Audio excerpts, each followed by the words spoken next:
Vamos a estar introduciendo este tema y una de las cosas que el pastor Edgardo me hablaba hace unos días atrás, ayer, era precisamente que podíamos aprovechar esta oportunidad de tomar esta clase para hablar sobre la doctrina del pecado, porque precisamente el libro se trata de eso. El libro es una exposición de la doctrina del pecado. De hecho, en la teología, cuando usted estudia teología sistemática y estudia los diferentes áreas de la teología, se estudia precisamente un área de la teología que se llama armatología, con H, que lo que hace es estudiar la doctrina del pecado. O sea, usted ve un libro de teología sistemática y, por ejemplo, habla sobre la cristología. Es el estudio de todo lo que tiene que ver en la Biblia con Cristo. La bibliología, todo lo que tiene que ver en la Biblia con la Biblia, con la Biblia, la palabra revelada y ese tipo de cosas. Hay angeología y todo lo que termina con logía. O sea, todos los estudios, exacto, de diferentes doctrinas. Pues entonces, los teólogos sistemáticamente han tomado el tema del pecado y también lo han estudiado. Así que usted puede ver un libro de teología sistemática y puede también ver esas verdades ahí presentadas. Bien, nosotros ya pronto comenzamos entonces con este estudio titulado Pecados Respetables, como se titula el libro. Yo hablaba con Gerardo ahorita de que este título es intencional y este título llama la atención. Y si usted no ha estudiado el libro por alguna razón o no sabe de qué trata, o es la primera vez que usted lo escucha, ¿no le llama la atención el título? Parece irónico, parece cuestionable. Pastor Gil y Pastor Carlos se volvieron locos. ¿Cómo que hay pecados que se respetan? Que son respetables, porque cuando utilizamos el término respetable entendemos normalmente de que se veneran o son importantes, no sé, algo así.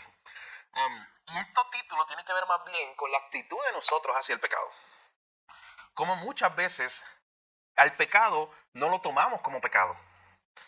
Y, como veremos hoy, justificamos el pecado, redefinimos el pecado, negamos el pecado y no vemos el pecado según la autoridad de la palabra de Dios. Otro título para el libro que usted le podría poner a este estudio: Pecados Justificados. O sea, cómo nosotros intentamos justificar el pecado. O cómo nosotros intentamos una y otra vez tomar lo que dice la Biblia sobre el pecado y ajustarlos a nuestro principio. De hecho, la semana que viene vamos a hacer como un ejercicio aquí, y ya les adelanto la tarea, y vamos a definir qué es pecado. Usted va a construir una definición, usted va a buscar una. Esa es la tarea para el próximo miércoles. Así vamos a comenzar nuestro estudio. ¿Qué es pecado? ¿Cómo usted lo define? O incluso tráigame a un autor. Sáquese ahí del polvo a los libros de Wayne Gruden, los grandes teólogos de la antigüedad, y usted lo busca y dice, oye, tal autor, Carlos tiene muchos libros allá, Carlos busca un libro que diga, mira, tal autor define el pecado de esa manera. Hagamos ese ejercicio. Le invito a eso. Pero también le invito a que usted mismo haga una construcción y diga, oye, ¿qué es pecado? ¿Cómo yo puedo definir lo que es pecado? Así que eso vamos a estar trabajando, la definición de pecado, el próximo miércoles, si Dios así lo permite. Pero el problema nuestro, según el estudio que vamos a tener aquí, que trae Jerry Bridge, es que esa definición bíblica de lo que es pecado la hemos distorsionado, hemos bajado el estándar y ya el pecado no lo vemos como pecado bíblicamente, sino que entonces, como decíamos ahorita, lo justificamos, lo negamos y hacemos muchas otras cosas más. Lo hemos redefinido el pecado. Ya no utilizamos el estándar de Dios, sino que empezamos a utilizar los estándares nuestros, lo que diga Hugo, lo que diga Papo, lo que diga fulano, sobre lo que es el.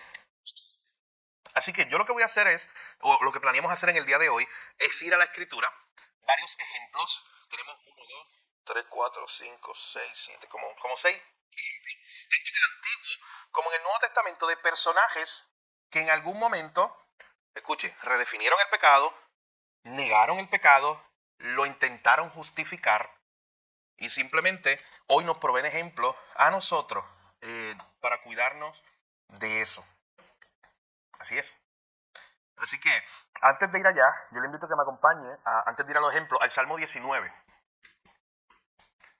Porque hay una realidad de la que tenemos que partir. Muchas veces hay cosas que incluso nosotros estamos envueltos, que es pecado, y para empezar, nosotros mismos no lo estamos definiendo así. O no lo estamos considerando de esa manera. Así que acompáñeme al Salmo 19 y vea conmigo cómo el salmista hace al final del Salmo 19, estoy hablando del verso 12 en adelante, hace este análisis que hemos visto antes, lo hace David, sobre el tema del pecado. Él dice, verso 12, ¿quién podrá entender sus propios errores? Líbrame de los que me son ocultos. Preserva también a tu siervo de las soberbias, que no se enseñoreen de mí. Entonces seré íntegro y estaré limpio de gran rebelión. Esta es una oración muy importante que hace el salmista. Señor, presérvame, que el pecado no se enseñoree de mí. Señor, ¿quién podrá entender sus propios errores? Líbrame de los que me son ocultos. Hermano, todo el estudio de este libro se trata de ir al Señor con esta actitud, con esa oración. Diciéndole, Señor, presérvame, ayúdame, líbrame de esos pecados que probablemente yo esté cometiendo y que yo mismo esté ciego hoy a ello. Y que yo mismo haya bajado el estándar y ya le llame pecadillo. O le llame pequeño error. O le llame accidente. Eso fue un accidente. O cualquier otro término. Miren, ¿cuáles son algunos de esos pecados que el autor va a estar trabajando? Ansiedad y frustración, impiedad, ingratitud. Es que la ingratitud es pecado. Suena, desde la perspectiva del autor, él va a analizar eso. Pero cuando nosotros, miren cómo suena como un poco escandaloso tomar estos términos, estas ideas y pensar que simplemente son pecados. Orgullo, egoísmo, falta de dominio propio, ira, juzgar de manera incorrecta, envidia, celo, pecado de la lengua, mundanalidad y 2 o 3 más. Está muy interesante. Pero noten que el llamado es que muchos de estos mismos pecados o cosas que están ahí que de salida nosotros ni las consideramos pecados, falta de contentamiento. Vamos a ver todo eso. Así que vamos a hacer un análisis muy interesante de esos pecados que ahora entienden por qué le llama respetable. Que nosotros mismos como iglesia hemos bajado el estándar y como que no son tan malos. Como que hemos negociado con ellos. Hemos tomado algunos pecados y hemos hecho las paces con ellos. Dios odia el pecado porque está en contra de lo que Él es. Dios reacciona al pecado en contra con su ira porque Él es santo. El pecado es todo lo contrario a la naturaleza santa de Dios. Y algo que Dios desprecia, nosotros lo hemos abrazado. Esa es la gravedad de esto. Y por eso el Salmo 19 es tan importante, esa oración que nos acompañe siempre, pero especialmente durante este estudio. Señor, líbrame de los que me son ocultos. Líbrame, Señor, porque puede ser que yo esté ciego. De hecho, mi hermano, yo lo diría como una afirmación. No es que simplemente puede ser. Usted hoy y yo hoy estoy ciego a algunas áreas de mi vida y algunas cosas que yo no he considerado como debo considerarlas delante de Dios. Y muchas de ellas han sido o son pecados, que yo no los he trabajado correctamente. Así que, a la luz de eso, de ese versículo 12 especialmente, esa oración, líbrame de los que me son ocultos. Bueno, el salmista, usted lo ve una y otra vez, el apóstol Pablo también habla de eso en varias ocasiones. El salmista dice en varias ocasiones, por ejemplo, examíname, utiliza esa palabra. Vamos a buscarlo, Salmo 139.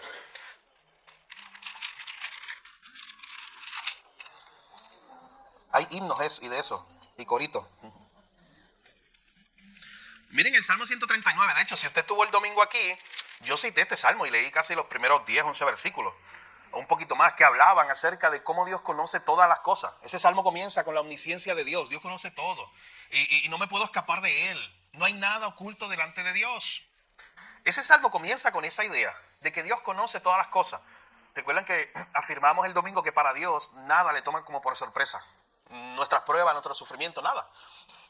Dios conoce todo. Así que a la luz de esa doctrina de que Dios conoce todo, la omnisciencia de Dios, es que el salmista termina diciendo esto. ¿Quién lo puede leer? Versos 23 y 24 del Salmo 131. Sí. Examíname, oh Dios, y conoce mi corazón. Pruébame y conoce mi pensamiento. Y ve si hay en mí camino de perversidad y guíame en el camino eterno. Miren qué interesante, gracias mi hermano. Cómo este versículo se da en su contexto. Cómo este versículo se da a la luz de un Dios que conoce todas las cosas. Y es como sacar la banderita blanca y decirle, Señor, como yo no me puedo ocultar de ti, como no hay nada que yo pueda hacer en lo oculto, como no hay nada que yo pueda hacer diciendo, ¿sabes qué? Esto lo voy a hacer a escondidas de Dios. Yo voy a tratar de huir de Dios. Preguntar a Jonás si eso se puede. Yo voy a tratar de ir a otro lugar donde yo no esté bajo la presencia de Dios. Usted sabe que, lo he dicho antes, y esa verdad a mí me encanta tanto que por eso la digo mucho. Eso para los impíos es un terror. Escuche bien, un terror. El ojo que todo lo ve, es un terror.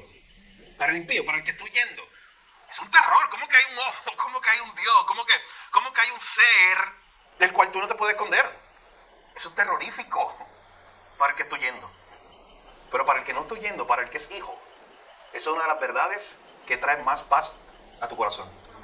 Saber que el Dios que todo lo ve es el Dios que es tu Dios, que te ama, que te cuida, el que todo lo ve. Oye, una historia, ayúdeme. Agar. Esa es la que está buscando, Agar. Agar precisamente conoció a ese Dios, el Dios que todo lo ve, y que la encontró allá por allá en el desierto con Ismael, ¿se acuerdan? Y se le reveló así, el Dios que sí, que lo ve todo. Así que piense por un momento, es una gran doctrina. Salmo 139, el Dios que conoce todo. A la luz de eso, el salmista saca la banderita diciendo, Señor, como yo no me puedo ocultar de ti, por eso te pido, examíname, oh Dios. Tú que conoces todas las cosas, conoce mi corazón, Señor. Todo está abierto delante de ti. Pruébame y conoce mi pensamiento. Y mira lo que dice después. Y ve si hay en mí camino de perversidad. Hermano, yo le invito a que la oración del Salmo 19, que acabamos de ver, y la oración del Salmo 139, que acabamos de leer, le acompañen constantemente en su peregrinaje espiritual, pero especialmente mientras estudiamos este libro. Porque este libro es un tipo de libro que le va a invitar a usted a examinarse constantemente. Usted ve la tabla de contenido y usted puede ser su tentación. Decir, oye, pues impiedad, yo no me considero impío. Ansiedad no es mi problema. Falta de contentamiento, yo no lucho con eso. Ingratitud no es lo mío. Orgullo, es más, cuidado de usted. Sí. De hecho, si usted hace eso, usted prueba la tesis del libro. Usted la prueba. Claro. Sí, exacto. Lea el libro de nuevo porque usted no lo entendió. Es que ese es el propósito. Darse cuenta que sí, usted lucha con el orgullo. Claro, hay otros que luchan más que otros. O sea, probablemente para otra persona esa es una lucha más grande que para contigo, para con usted. Pero usted lucha con orgullo, mi hermano. Todos luchamos con orgullo, todos luchamos con la ira, todos luchamos con falta de contentamiento, todos luchamos con la ingratitud. Es la realidad del creyente luchando contra el pecado. Y la angustia también. También, todo lo que está ahí. Así es. Todos luchamos con lo que creemos que no vemos, pero frente al que todo lo ve. Así es. Ahí está un quote. Una buena frase para resumir. Así es. Así que nosotros todo el tiempo estamos luchando con esto. Son realidades nuestras. Así que esto es un libro no para verlo desde esa perspectiva. No lo veas desde la perspectiva del fariseo que se paraba en una escalerita moral desde allá arriba y decía, no, yo no soy como este. No. Rose es la que lucha con eso, con la ingratitud. David con el orgullo. Ramón con la ira. Es una suposición, hermano. Es un ejemplo. Y sí, no, por favor. Imagínense eso.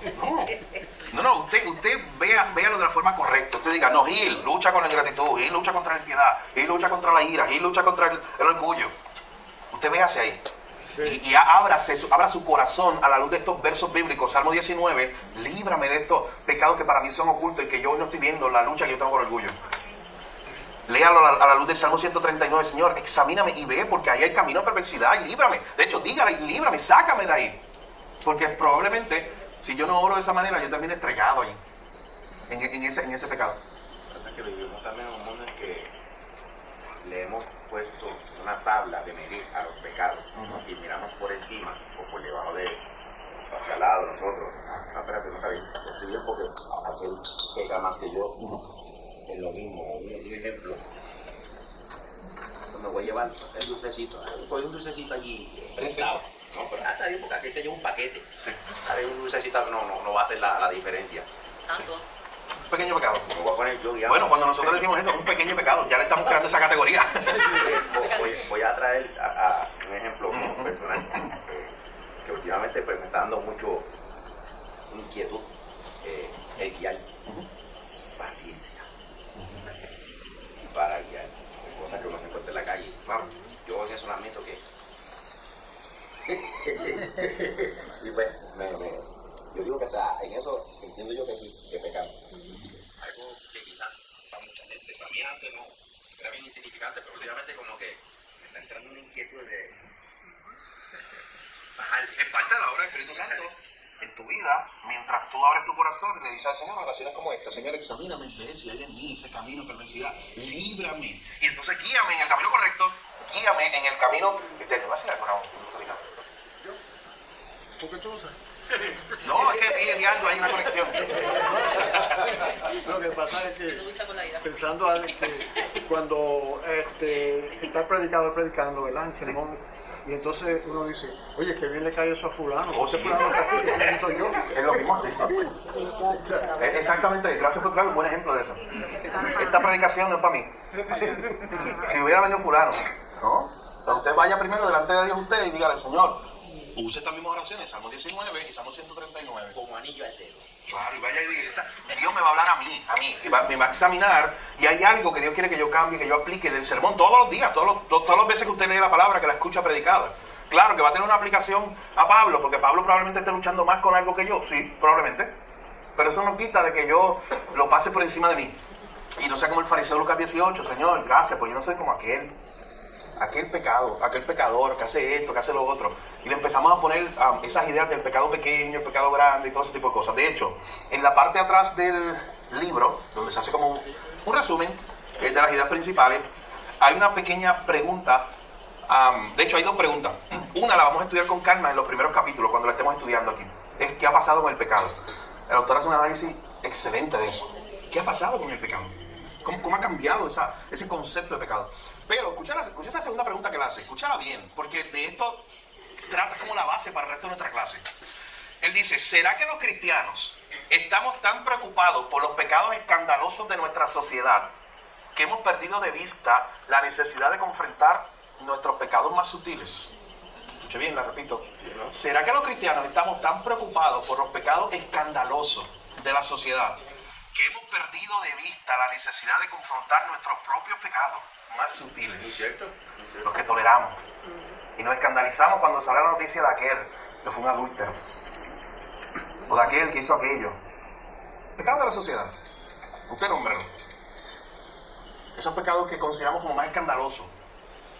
Pero hemos perdido entonces de vista la necesidad de ir delante del Señor con estas oraciones: líbrame, Señor, de esos pecados ocultos, esos errores ocultos. Examíname, guárdame, porque yo estoy luchando con el pecado todo el tiempo. Es la realidad del creyente.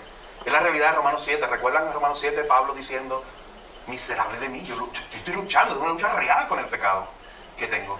Él termina diciendo: gracias doy a Dios por Jesucristo.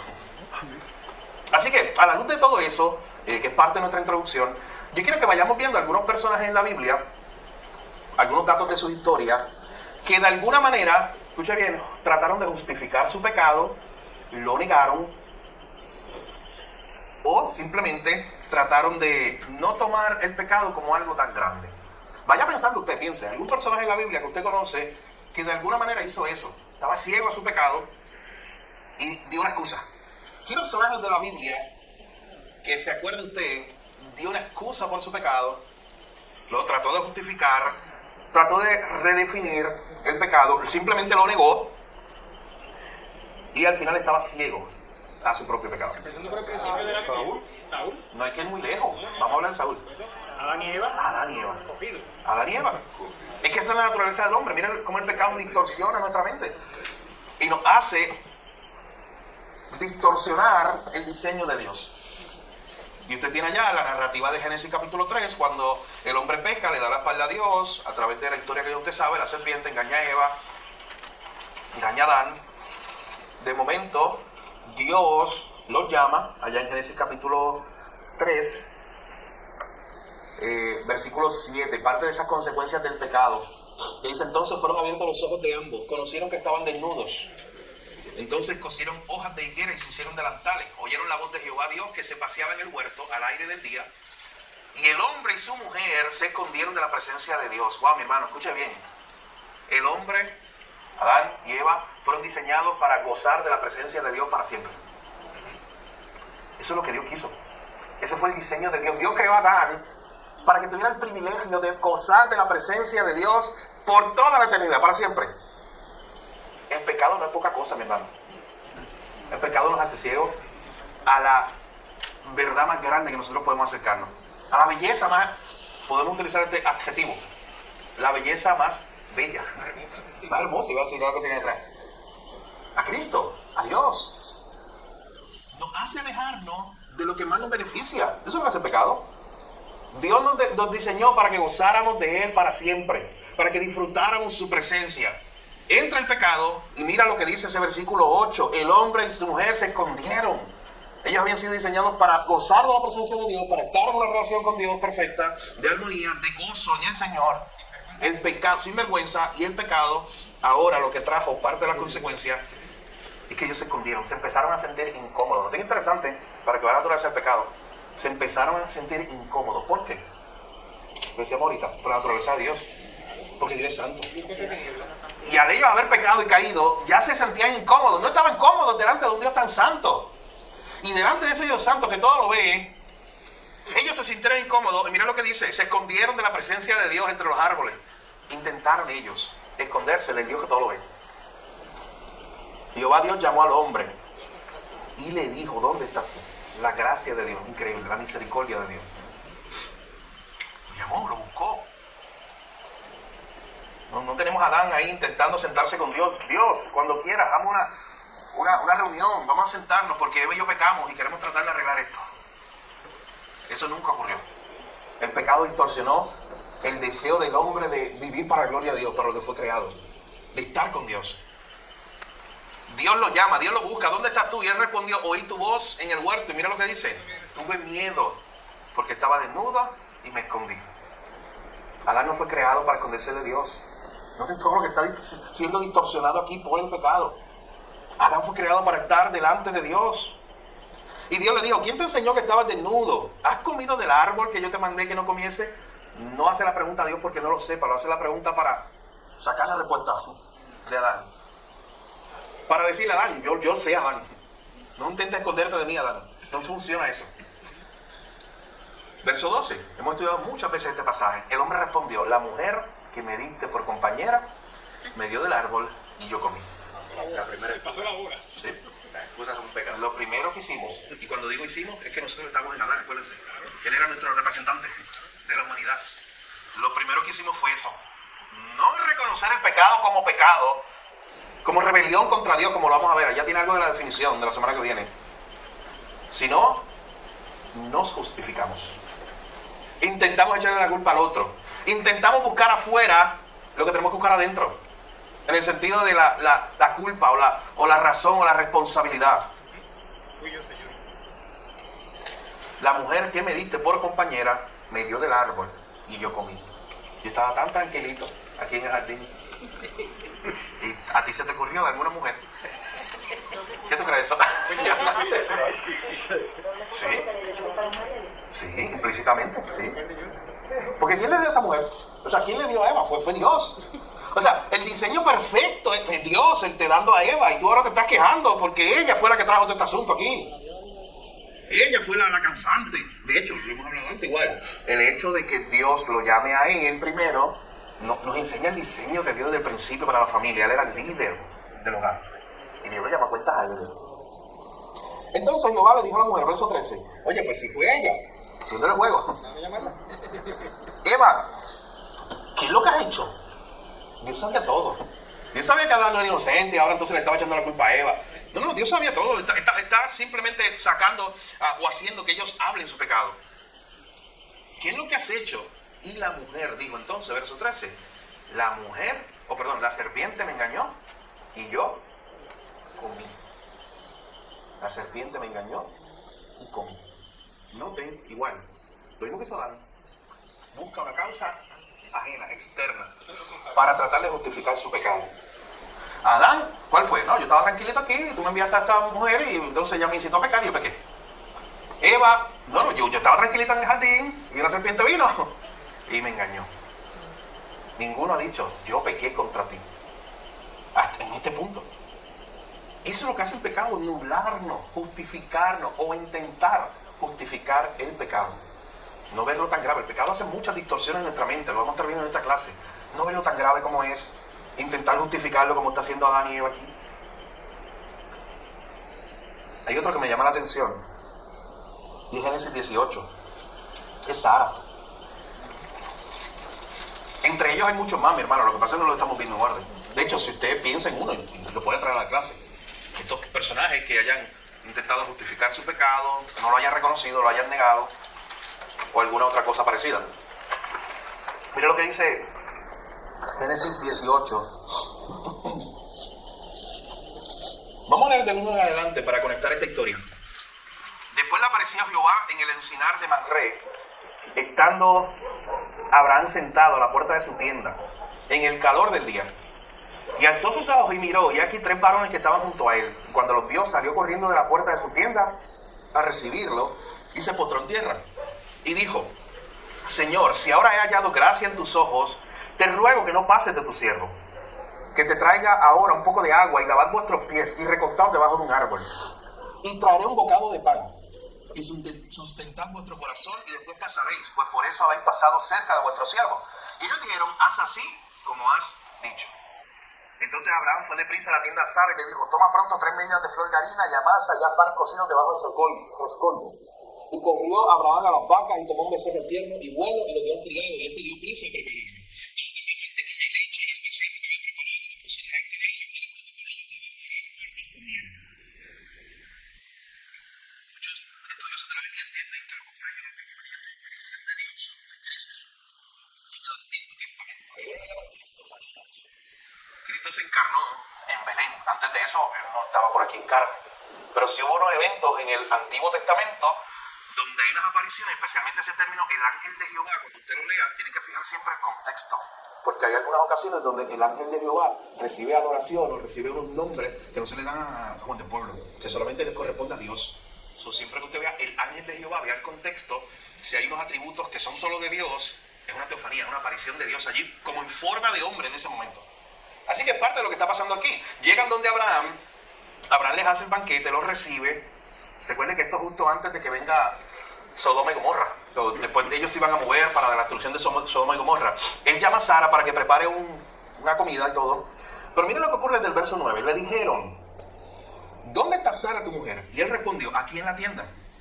Entonces dijo: de cierto volveré a ti, y según el tiempo de la vida, he aquí Sara tu mujer tendrá un hijo. Y Sara escuchaba a la puerta de la tienda que estaba detrás de él. Y Abraham y Sara eran viejos de edad avanzada, y a Sara le había cesado ya la costumbre de las mujeres. El verso dice: se rió pues Sara entre sí diciendo: después que he envejecido tendré deleite, siendo también mi señor ya viejo. Entonces Jehová dijo a Abraham: ¿por qué se ha reído Sara diciendo: será cierto que he de dar a luz siendo ya vieja? ¿Hay para Dios alguna cosa difícil? Al tiempo señalado volveré a ti. Noten que esta es la segunda vez que se lo repite. Le repite la misma promesa. Y según el tiempo de la vida, Sara tendrá un hijo. El verso 15 me encanta. Entonces Sara negó diciendo: no me reí porque tuvo miedo. ¿Sabes qué le dijo Dios? No es así. Sí te has reído. Sara, no lo niegues, sí te reíste. ¿Qué pecado es ese? De hecho lo mencionamos, está en la lista. Esa actitud, eso que ella hizo. Dios le habla acerca de sus planes. Dios le habla de su promesa. Dios le dice: de aquí a un tiempo tú vas a tener un hijo. Tú lo vas a tener. Y yo voy a visitarte y tú vas a tener un hijo. Hay inseguridad. Hay, ¿cuál es? Incredulidad. Sí. Sí, eso es incredulidad. Sí. Es incredulidad. Y como les dije, que lo vamos a estar tocando en este libro. Ella no creyó a Dios. El pecado de incredulidad. Dios dice algo en su palabra y yo simplemente no lo creo. No tengo la fe para creer eso. Tengo las cosas puestas aquí, las cosas de la tierra. No, yo soy vieja, mi marido es viejo, y no, ya yo no puedo tener hijos naturalmente, así que eso es imposible. Incluso Dios diciéndole: no, ¿hay para Dios alguna cosa difícil? Mira el verso 14, que importante. Dios diciéndole. Pero Sara, dice el texto, por su incredulidad, se rió. De hecho, hasta que... Una nueva conversación. De una vez. Sara también mintió porque ella dijo, Oh, ya. dijo que no se había reído. Hay otra burla. Sí, hay mucho ahí. Se rió. Sí. ¿Iba a ser más? hasta cierto punto, en vez de pecados respetables, pecados graves, porque es incredulidad, pero hasta cierto punto Se está llamando mentiroso Claro, a Dios. claro. No, tú mientes. Lo que tú estás diciendo no es verdad. Es verdad. Así de grave es. Pero cuando vemos ingratitud no lo vemos de esa forma. O cuando vemos incredulidad no lo vemos de esa forma. Muchas veces. Así que noten que en el caso de Adán y Eva estaban justificándolo. En el caso de Sara, podemos incluso decir que ella intentó una justificación de su pecado diciendo, pero es que obvio yo no voy a creer eso porque una mujer como yo no va a tener hijos. Se estaba justificando en la realidad natural. Pero sí podemos afirmar que había una negación. O sea, ella estaba, cuando Dios la confrontó, y dijo, Eva, Sara, fuiste incrédula, te reíste. Y cuando ella le dice, no me reí, ella está negando. No tengo esta idea, ella pecó, ella fue incrédula y se rió. Dios le dice, Sara, te reíste y pecaste de esta forma, era una incrédula. No, yo no me reí. Es una negación, ¿no? Adán y Eva tratando de justificar su pecado, Sara negándolo. No, que en un sentido, ¿verdad? Esto es fuerte lo que yo le voy a decir, pero en un sentido vamos a defender a Sara. Sara no tenía la palabra profética más segura que tenemos nosotros. Claro. Porque nosotros hemos visto todas esas experiencias, dice que están aquí como para ejemplo para nosotros, para que no caigamos donde cayeron ellos. Pero ella estaba, como que dice, en Pampers. Ella no sabía que quizás esa, entre comillas, bobería iba a ser tan terrible. Seguro que te reíste, Sara, te fallé, Señor. Pero nosotros sabemos que sí,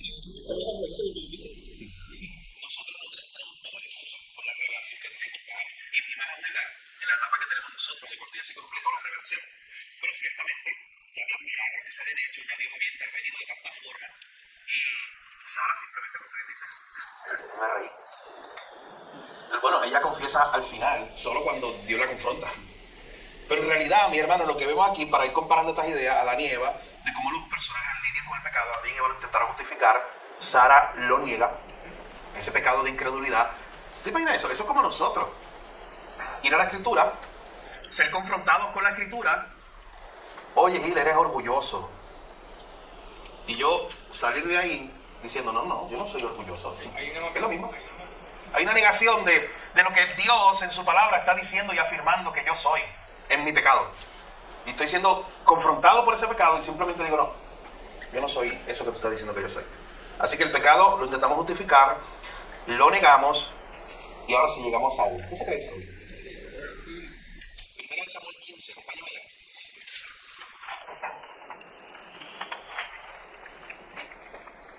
¿Cuál es el pecado que se muestra ahí? O los pecados, porque hay varios. Primera de Samuel 15. Y ahí vemos el intento de Samuel de no tomar el pecado como algo serio delante de Dios. Para que entendamos el contexto, hagamos lo mismo que hicimos en Sara. Vamos a leer la historia completa. Primera de Samuel 15, desde el verso 1 voy a leer. Escuche bien, sígame porque es hasta casi el final. Dice, después Samuel dijo a Saúl, recuerden que ya para esta época, Saúl es el rey y Samuel es el profeta. Samuel le dijo a Saúl, Jehová me envió a que te ungiese por rey sobre su pueblo Israel. Ahora pues está atento a las palabras de Jehová. Así ha dicho Jehová de los ejércitos, yo castigaré lo que hizo Amalek a Israel al oponérsele en el camino cuando subía de Egipto. Escuche bien, la palabra de Dios para Saúl era, ve pues y hiere a Amalek y destruye todo lo que tiene. Y no te apiades de él, mata a hombres, mujeres, niños y a los de pecho, vacas, ovejas, camellos y asnos. Saúl pues convocó al pueblo y les pasó revista en Telaim, 200,000 de a pie y 10,000 hombres de Judá. Y viniendo Saúl a la ciudad de Amalek, puso emboscada en el valle. Y dijo Saúl a los ceneos, idos, apartaos y salid de entre los de Amalek, para que no os destruya juntamente con ellos, porque vosotros mostraste misericordia a todos los hijos de Israel cuando subían de Egipto, y se apartaron los ceneos de entre los hijos de Amalek. Y Saúl derrotó a los amalecitas desde Avila hasta llegar a Chur, que está al oriente de Egipto. Y tomó vivo a Agag, rey de Amalek, pero a todo el pueblo mató a filo de espada. Ese verso, guárdalo ahí. Y Saúl y el pueblo perdonaron a Agag y a lo mejor de las ovejas, del ganado mayor, de los animales engordados, de los carneros y de todo lo bueno, y no lo quisieron destruir, mas todo lo que era vil y despreciable, destruyeron. Y vino palabra de Jehová a Samuel diciendo, me pesa haber puesto por rey a Saúl, porque se ha vuelto de en pos de mí y no ha cumplido mi palabra. Y se apesadumbró Samuel y clamó a Jehová toda aquella noche. Madrugó luego Samuel para ir a encontrar a Saúl por la mañana, y fue dado aviso a Samuel diciendo, Saúl ha venido a Carmel, y aquí se levantó un monumento, y dio la vuelta y pasó delante y descendió a Gilgal. Vino pues Samuel a Saúl, y Saúl le dijo, bendito seas tú Jehová, tú de Jehová. Yo he cumplido la palabra de Jehová. ¿Usted cree de eso? Samuel entonces dijo, pues qué balido de ovejas y bramido de vacas es este que yo oigo con mis oídos. Qué tremendo Samuel, ¿verdad? Y Saúl respondió, de Amalec, lo que han traído, porque el pueblo perdonó lo mejor de las ovejas y de las vacas para sacrificarlas a Jehová tu Dios, pero lo demás lo destruimos. Miren esa última línea. Entonces dijo Samuel a Saúl, déjame declararte lo que me ha dicho Jehová esta noche. Y él respondió, di. Y dijo Samuel, aunque eres pequeño o eras pequeño en tus propios ojos, no has sido hecho jefe de las tribus de Israel, y Jehová te ha ungido por rey sobre Israel, y Jehová te envió en misión y dijo, ve, destruye a los pecadores de Amalec y hazle guerra hasta que los acabes. ¿Por qué pues no has oído la voz de Jehová, sino que vuelto al botín has hecho lo malo? Es pecado ante los ojos de Jehová. Y Saúl respondió a Samuel, antes bien he obedecido la voz de Jehová. Saúl es duro. Y fui a la misión que Jehová me envió y he atraído a Agag, rey de Amalec, y he destruido a los amalecitas. Mas el pueblo, un problema ahí, tomó del botín ovejas y vacas, las primicias del anatema, para ofrecer sacrificio a Jehová tu Dios en Gilgal. Y Samuel dijo, ¿se complace Jehová tanto en los holocaustos y víctimas como en que se obedezca a las palabras de Jehová? Ciertamente el obedecer es mejor que hacer sacrificio, y el prestar atención que la grosura de los carneros. Porque como pecado de adivinación es la rebelión, y como ídolos e idolatría la obstinación. Por cuanto tú desechaste la palabra de Jehová, Él también te ha desechado para que no seas rey. Miren eso. Aquí ocurren tantas cosas que no sé por dónde empezar. Muchas cosas que usted debe ir marcando a la luz de nuestra clase, de nuestro tema. Muchas cosas que ocurren en esta historia, desde que Samuel primero llama a Saúl y lo invita y le dice, mira, de parte de Dios tienes que ir a esta ciudad y vas a destruir todo. Ese era el mandato de Dios. ¿Y qué tenía que hacer Saúl? Ir a esa ciudad y destruir todo, en obediencia a la palabra de Dios. Noten que entonces se va moviendo desde el verso 6 y 7, cuando Saúl llega y derrota a los amalecitas. Ese es el problema del verso 8. Toma vivo a Agag, rey de Amalec. Ahí empezó el problema, de desobediencia a la palabra de Dios. Hay un pecado ahí ya salido. Y en la misma idea está en el verso 9. Saúl y el pueblo perdonaron a Agag y a lo mejor de las ovejas, del ganado mayor, de los animales engordados, los carneros, todo lo bueno. No lo quisieron destruir, mas todo lo que era vil y despreciable destruyeron. Oye, el estándar de lo que era vil y despreciable era el estándar de ellos. Dios dijo, no, todo allí va a ser destruido. Y ellos se pusieron sus propios lentes. No eres tú, Dios, que decide que aquí es despreciable y que se va a perdonar. Soy yo. ¿Es un pecado de qué? Está al final en verso 23. Verso 23. Todo eso está. Pero verso 23 está la palabra de cómo es ese pecado. ¿Obstinación y qué? Lo que es rebelión. Ese es el pecado de rebelión. Rebelarse en contra de Dios. Dios dice esto. Y yo voy en contra de lo que dijo Dios. Me rebelo en contra de lo que dijo Dios. Y ahí estaba Saúl y el pueblo. Dios dijo que hay que eliminarlos a todos. No, pero es que mira, me parecieron muy bien esta ovejita, estas vacas. No, pero al rey no lo matemos. La palabra de Dios siendo desechada, dejada a un lado, como si fuera la palabra de los hombres. De hecho, esto me acuerdo, antes de esto estaba Acán. ¿Se acuerdan de Acán? En el libro de Josué, el primer capítulo de Josué. Pasó lo mismo. Capítulos 4 al 6. Y cuando usted ve por qué hay que destruir todo, quemarlo todo. Y él dice, creo que era un manto de Babilonia, algo así. Que él dice, no, pero es que este manto de Babilonia hay que guardarlo. Y yo digo, no, destruyalo todo. No, pero notan el choque entre lo que dice Dios y lo que digo yo. Me revelo contra lo que dice Dios. Y aquí está ocurriendo lo mismo. Así es, avaricia. Muchos pecados hay que... De hecho, algo de lo que vamos a ir viendo, y lo vamos a ver con la historia de David, ya no hoy porque no nos da tiempo, la semana que viene. Pero vamos a ver cómo el pecado obra de tal forma que no obra solo, como un solo pecado, como una bola de nieve, que vaya a traer como un imán, que va trayendo más pecados consigo. En otras palabras, imagínense de esta manera, un pecado invitando a otro pecado, como la lujuria invitando al descontentamiento, a la ira. Todos los pecados que usted quiera, uno invitándose a otro. Así están los pecados dentro de usted y de mí. Vamos a pecar, no pecan solo, escuchen.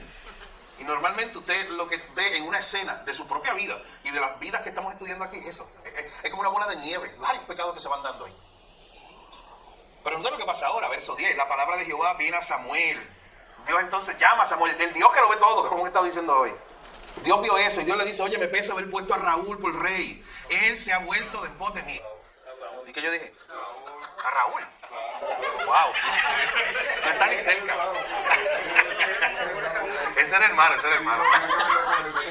Oye, los otros días, hace como 2 semanas, yo dije Proverbios 23, hablando del, y me lo dijo Jesse, hablando del buen pastor, del salmo, digo, a mi pastor, y yo disparé por ahí. Yo le dije, después que el joven lo edite. Estaba cerca. Sí. Así que gracias hermano por la corrección y gracias a Jesse. Saúl, Dios le dice, oye, me puedes haberlo puesto por rey, porque sea que, no tengo lo que dice ahí, el pecado que hemos definido como el pecado de Saúl, se ha revelado. Esa es la idea. Se ha vuelto en pos de mí, no cumple mis palabras, se ha revelado. No obedece las palabras de Dios, es un rebelde. Y fue una noche larga para Samuel, dice ahí. Míralo. El profeta de Dios, compungido toda la noche orando, clamando por la misericordia de Dios. ¿Usted se imagina esa noche ahí, Samuel? Toda la noche clamando por la misericordia de Dios para este pueblo rebelde a Dios. Madrugó luego Samuel para ir a encontrarse con Saúl. Y interesante, cuando llega de momento a la escena donde Samuel se reúne con Saúl, Saúl le dice, bendito seas tú de Jehová. Mire el verso 13, la última parte. Animado. Yo cumplí la palabra de Jehová. Mire cómo el pecado no sea justificándose. Yo cumplí. De hecho, probablemente la escena de Saúl animado, diciéndolo, Samuel, venga, el profeta, tú me diste una palabra que yo hiciera en nombre de Jehová, yo la hice. Yo cumplí la palabra de Jehová. Y a mí me encanta, lo que me decía ahorita, el verso 14, lo que hace Samuel. Samuel es bien tremendo, porque mira que hace Samuel. Oye, tú dices que tú cumpliste la palabra de Jehová. Y la palabra de Jehová era ir allá y destruir todo. ¿Y qué es eso que yo escucho a lo lejos? ¿Qué son esas vacas allá que quizás ni la había visto, pero tú dices que tú cumpliste la palabra de Dios, pero ¿qué son esas vacas, esas miles de vacas y animales que yo escucho? Sí, la orden de Dios era destruir todo, incluso los animales. Lo chotearon, como dice Pablo, las vacas. Sale a luz el pecado siempre, ¿verdad? ¿Qué es eso que yo escucho? Y Saúl respondió, de Amalek lo han traído, porque el pueblo perdonó lo mejor de las ovejas y de las vacas para sacrificarlas a Jehová. Eso está grave. No solamente la parte de intentar justificarlo, el pueblo hizo tal cosa. ¿Usted sabe quién hizo eso? Usted lo puede poner ahí como alguien, otro que intentó justificar su pecado. Aarón.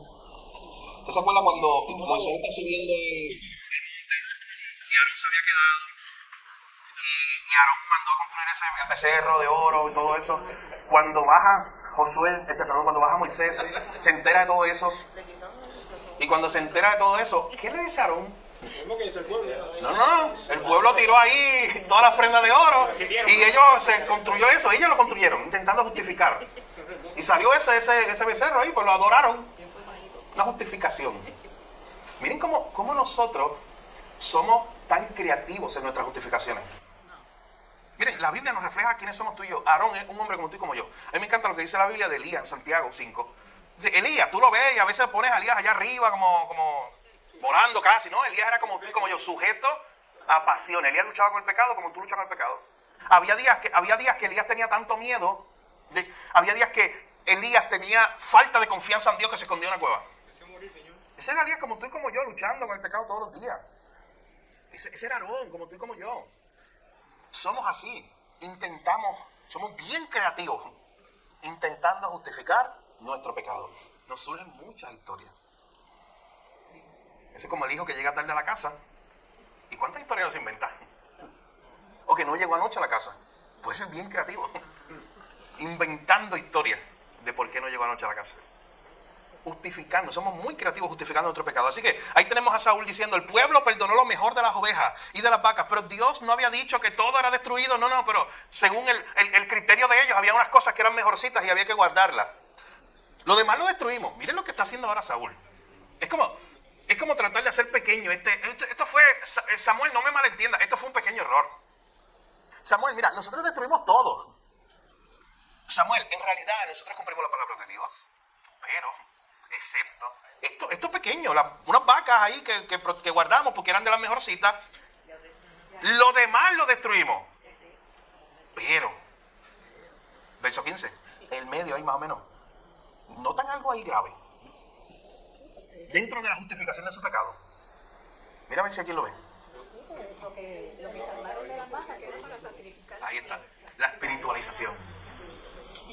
Ahí llega ese momento donde creemos que somos más santos que los santos. Llega ese momento donde entonces intenta justificar algo como espiritual. No, vamos a explicarte Samuel. Samuel, entiéndeme, nosotros destruimos todo. Estas vacas, pues las separamos, pero ¿para quién son estas vacas? Adoración de Dios. Eso es para Dios. Intentando justificar su pecado y uniendo a Dios ahí. Ya.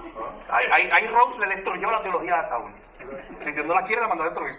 Y el Salmo 50 dice que no la necesita. Salmo 50, yo no necesito nada de eso. ¿Eso es para Martín? Sí.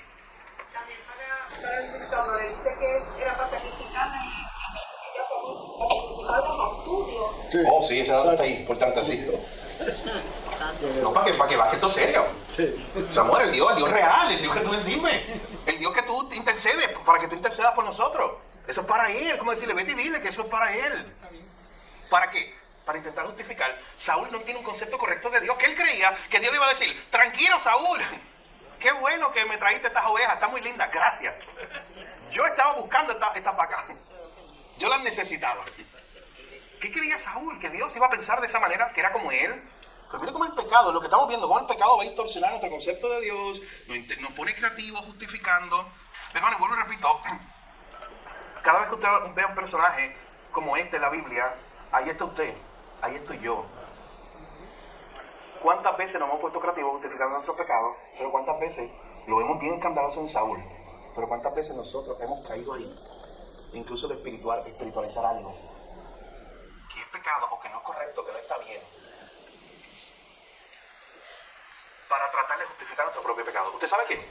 Marcos 7, Jesús habla de algo parecido.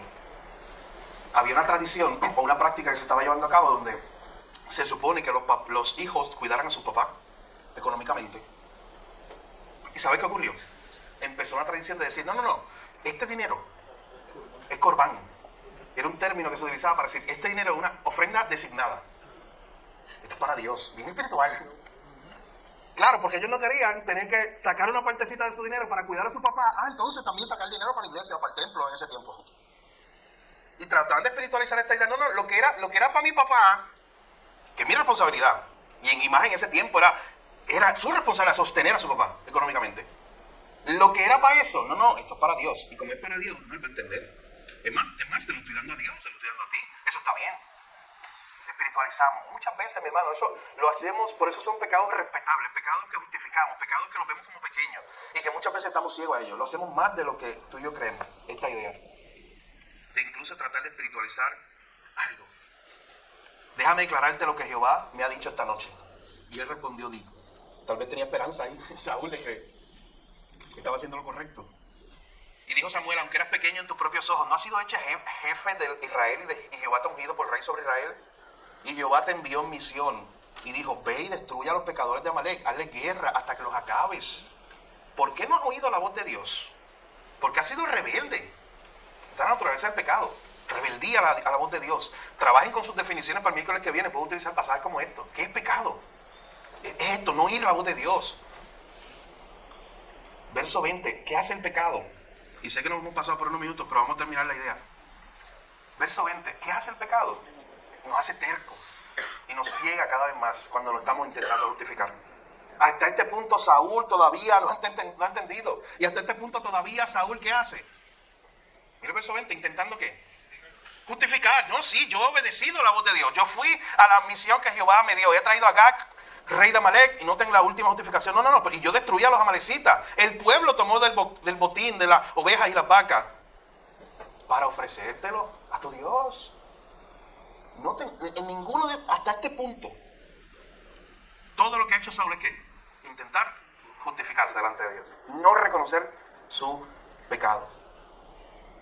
Y ahí es cuando Samuel le dice las famosas palabras: ¿se complace Jehová en los holocaustos o en que tú obedezcas la palabra de Dios? ¿En qué se complace más el Señor? En obedecer. Obedecer es mejor que los sacrificios. En que seas fiel y obedezcas a la palabra de Dios y que prestes atención. Como pecado de adivinación es la rebelión. Y ese verso es importante en nuestra discusión, porque ya para este punto, o para ese tiempo, el pecado de adivinación era visto como acá. Eso sí es grave en la teocracia de Israel, en ese momento. Eso sí es grave. Alguien que sea un adivino y que esté adorando a los Baales o a otro Dios, eso sí es grave. Ese tipo hay que quitarlo del pueblo. Pero note que el verso 23 dice, la rebelión es igual que eso. Y Saúl y el pueblo probablemente no lo estaban viendo así. Ya estaban con esta idea de que, no, el pecado de adivinación, eso sí es grave. El que yo haya hecho unos cambios a lo que Dios me dijo, el que yo haya sido un poco desobediente, eso no es tan grave. En otras palabras, Saúl estaba tratando de presentar su punto de que no es tan grave lo que yo hice, de perdonar a una paquita. Eso no es tan grave. No, los adivinos, esos sí son unos perversos pecadores. Y Samuel le deja saber, no. Como pecado de adivinación es la rebelión. Y como ídolos e idolatría, la obstinación. Es la misma rebelión. Por ser obstinado, no obediente. Por cuanto desechaste la palabra de Jehová, Él también te ha desechado. Ese es un punto crucial en la historia de Samuel y Saúl. No se lo voy a decir lo demás, porque no tengo el tiempo. ¿Y por qué? Lo quiero animar a que lean lo que ocurrió después. Leanlo esta noche o mañana. Saúl pide perdón en un momento. Ahí mismo, más adelante. Pero lean lo que ocurre después. Y lean cómo ese pecado de él había sido tan grave por haber intentado una y otra vez justificarlo. Hermano, el próximo miércoles, si Dios lo permite, continuaremos con esta clase. Esto es lo que estaremos viendo, la naturaleza del pecado. Y todas estas ideas distorsionadas que nosotros tenemos del pecado. Así que anímese, la tarea que es pecado. Busque tal vez algunos autores, traiga alguna definición, pero construya uno usted. Pecado es desobediencia a Dios, lo vimos hoy. Tal cosa, y por un pasaje. Queremos escucharlo la semana que viene a la luz de esa tarea. Ya el libro viene por ahí, si Dios permite, muy pronto, los últimos 30 segundos.